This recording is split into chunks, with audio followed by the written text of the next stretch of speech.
மகாராஜன் பார்த்தார். பிள்ளையில அழாதம்மா, எனக்கு ஒரு யோசனை இருக்கு. என்ன யோசனை? திக்கற்றவனுக்கு அந்த தெய்வமே துணை, தெய்வமே துணை அல்லவா? நாரியற்றவனுக்கு அப்ப நாராயணனே துணை அல்லவா? நாராயணனே துணை அல்லவா? வேதனை உள்ளவனுக்கு வேல் முருகன் தான் துணை. ஆண்டவனை நோக்கி ஒரு தவம் இருந்து பார்ப்போமா?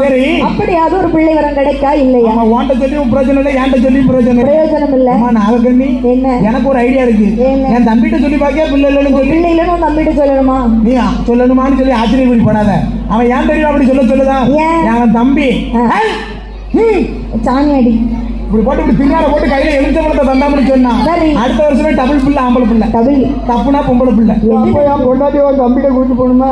அவன் எப்ப தான் இருக்கான். கணக்கு சொல்லுதுக்குன்னா ஞாயிற்றுக்கிழமை வாங்க, காலையில 8 மணி டு மதியம் 9 மணி வரை.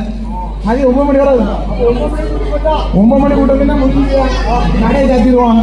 சீக்கிரமா காலம்புற வாங்க. சரி, அப்போ